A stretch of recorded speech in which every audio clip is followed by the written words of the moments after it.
Subscribe to our channel by clicking the subscribe button. Click the bell button and enjoy the latest uploads from our channel.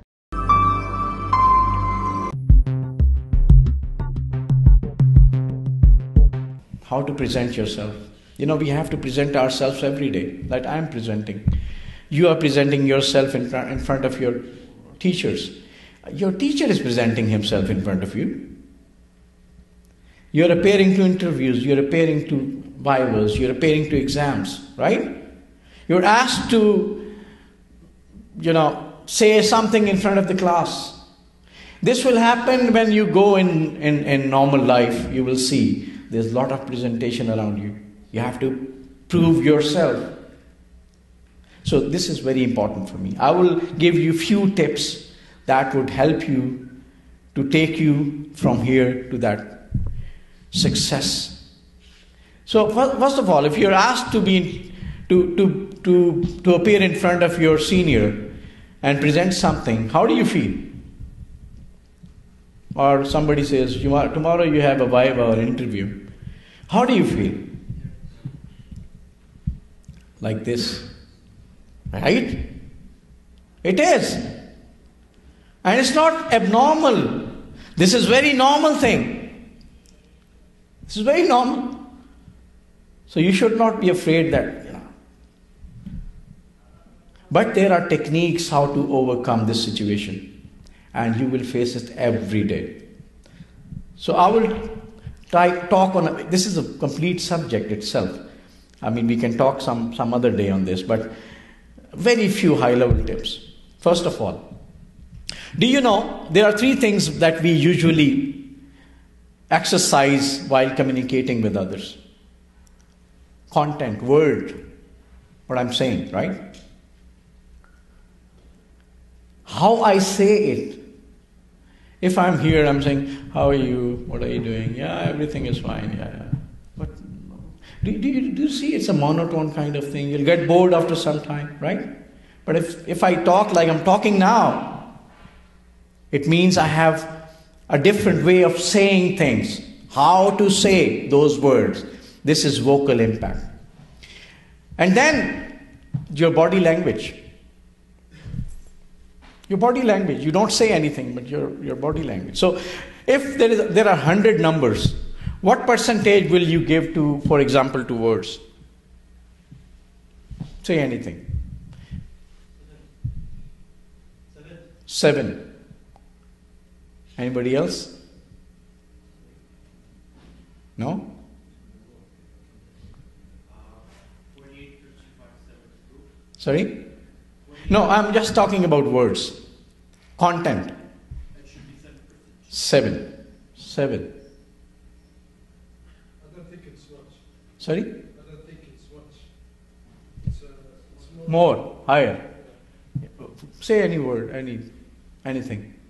How much percent? maybe around 30%. 30%, yeah? I think some people has studied this one. It's really 7%.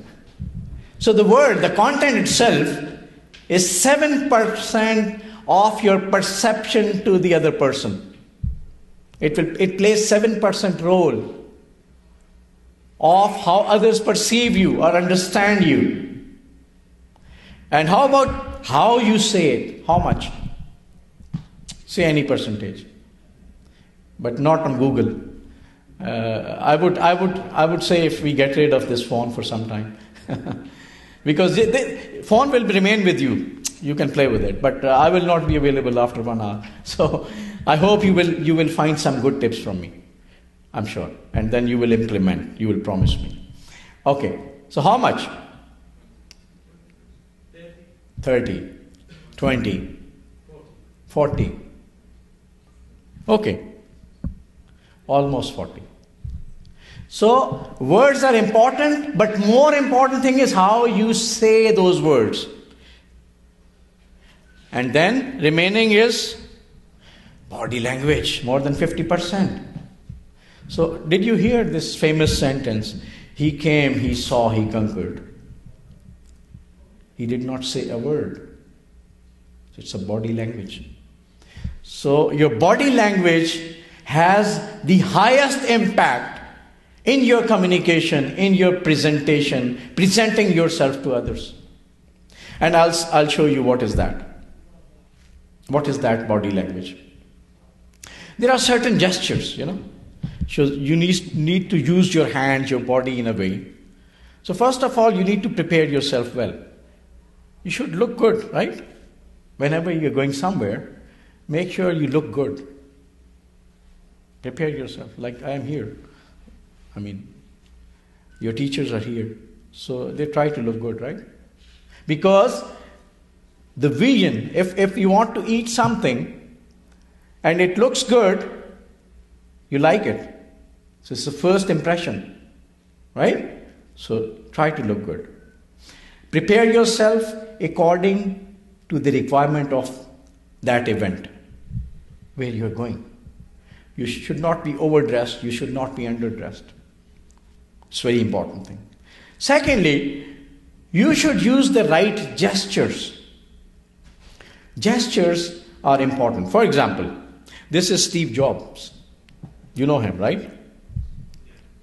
So he was trying to, use while he's standing the way he wants to stand. So this is very common way of, presenting yourself, using this kind of gesture. That instead of standing like this or, standing like this, so he is active and he is ready to use his hands to say different gestures, right? This is a small gesture. So you're using your hand to explain something. It adds value to your words. For example, let's say this thing is important. You say this thing is important. So you will not feel that, right? So there are small gestures. Then there are big gestures. Like I say, Kingdom Tower is a huge building, Instead of saying Kingdom Tower is a huge building. It will not give an impact. So, message is you should use right gestures to support your words. Okay? And then there are different ways of sitting and facing others. So if you use these gestures, you will look a bit more professional. This is today's research. Tomorrow it may change. It means you need to update yourself. Keep updating yourself, but use the right gestures. Something we should not do, like this guy. It looks so lazy, People will not like it. They will not even be attentive to you. Okay? Or do not point fingers on others. You can say like this, if I'm talking about others. So this is international norms. In different cultures it can be different, but you are in multicultural societies, so we need to know how we present ourselves. This is just talking about gestures. Then, this is a part of body language. So, important message is that you should present yourself in a very attractive way. The people would like to listen to you. Otherwise, they will not like to listen to you. So, you will lose your audience. Either he's a teacher, he's an employer, whoever he is. So you need to get his attention right.